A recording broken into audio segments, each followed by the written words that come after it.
Hey guys, hopefully you remember me. I'm doing another review for a few reasons. A, it's been a long time since I've done the last one. B, just want to make sure you guys know I'm still alive and planning. And C, I had nothing else to do since I graduated. All my projects are done, I've got no homework, and I'm done for work for the day. So, got a couple hours to kill. Let's do something about it. Okay, so the app in review for today is going to be Opera Mini. Now, I'm not a huge fan of Opera, the actual browser on the Mac or PC platforms, just because I don't really like the interface, and browsers like Chrome and Firefox surpass it in many different ways.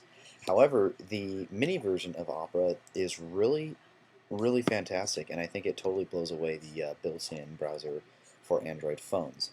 So here's our home page. There you can see there's the Opera browser right there. We're going to go ahead and open that up.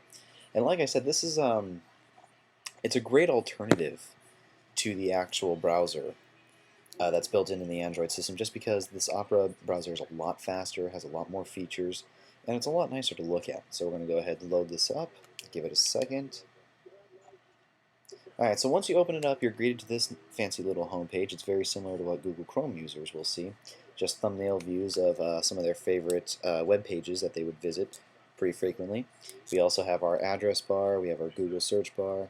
Down here we've got our settings, if we hit the wrench, and if we hit this guy, we also have kind of like a window tab view. There isn't really tab systems in this, but what you can do is open up a couple different pages and you can hit this little window, I guess you would call it, and scroll through different pages. So you can have multiple pages open up at once, which is kind of neat. And also straight from here you can add a new page, drag a thumbnail, all pretty simple stuff. And like I said, it's a nice browser. So let's go ahead and let's just open up GameFAQs. That's a pretty generic website. So like I said, the first two rows are actually built in by Opera. It's just Opera News, sports, weather, simple stuff. They also give you Facebook and the New York Times, and you know, if you're into those, of course. The others you can actually add yourself. You can even delete the other ones. I just don't really go on the web a whole lot on here. Most of the time I'm on my laptop or on another computer where I can easily grab the web. All right, so we're actually on. I should have done this beforehand, but I'm not going to spend too much time going through Wi-Fi. But we're actually on the E right now, the Edge network. No 3G, so the web browsing is going to be a bit slower. But while it's loading up, you can kind of see um, as I scroll with the track. It's kind of hard to see on the screen, but when I scroll with the trackpad, you can kind of see the arrow and the box. What happens is when the web page first loads up, it actually gives you a very zoomed out look, and then when you hit then this will pop up. You can pick a place to zoom in, and the web page. There you go. Good to go. All right, so there we are. So there's your standard web page view. We go in. Let me see if I can get you guys to see it. We scroll through. We click. There we go. We're zoomed in, and now we can read everything that we got. The only problem is there's no pinch and zoom on here, which is kind of a pain in the butt. Zooming is a little bit more difficult on here because usually on the regular browser you tap on screen and then the magnifying glasses come up. There's your zoom. Here you have to actually hit a little button down here to zoom out, go back in. There's the zoom in, hit this again. And I hope I did that right. It's very hard to see when you're doing this backwards and there's a ridiculous glare. But like I said, a little bit harder to do on here, although I don't mind it so much. Usually I just click once to zoom in and then I scroll with my finger if I ever need to get anywhere. Now what's also cool is we go to this little tab window that I mentioned before, or excuse me, this is the options, hit the wrong one. So since we're here, we'll just go with this. We've got bookmarks, history, start page, bookmarks, just the pages you bookmarked, histories everywhere you've been. Start page is what we saw when we first opened this app, all the little grid view. Save pages, downloads, just stuff that you've marked for later. Settings, find in page help, do exactly what you would expect. Find in page is pretty cool. You can search for certain text, numbers, images, and or not images, I'm sorry, but text and numbers and all that stuff, and it'll, search for the most likely candidates.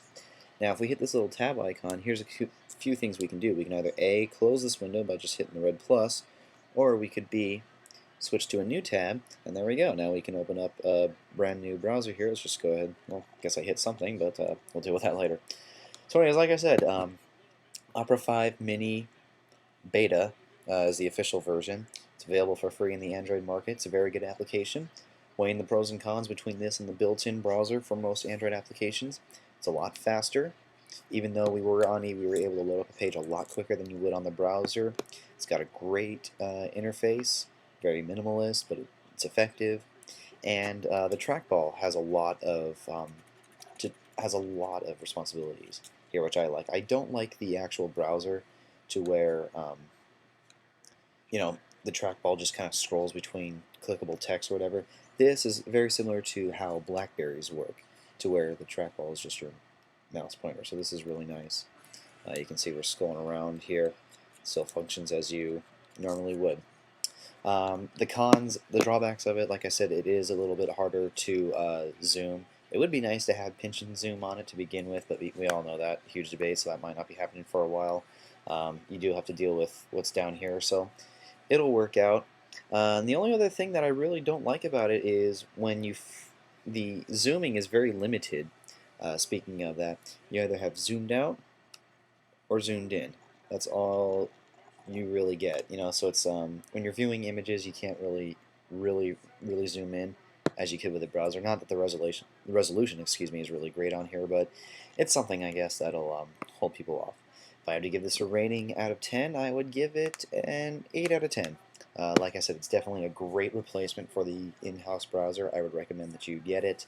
The zooming is something that I think would be heavily improved on in future versions. What's also disappointing is there are certain websites like WellsFargo.com, some other banking websites that are not applicable on here, as well as there's no Flash support, so Hulu and YouTube are kind of out of the question. So those, those things that, like I said, you can easily deal with if you were to on your computer or anywhere else, but it is what it is. I will take it. Like I said, if you're just looking for an overall better browser, I highly suggest you get Opera 5 Mini for the Android platform. It's available for free, so go ahead and pick it up now. Alright, thanks.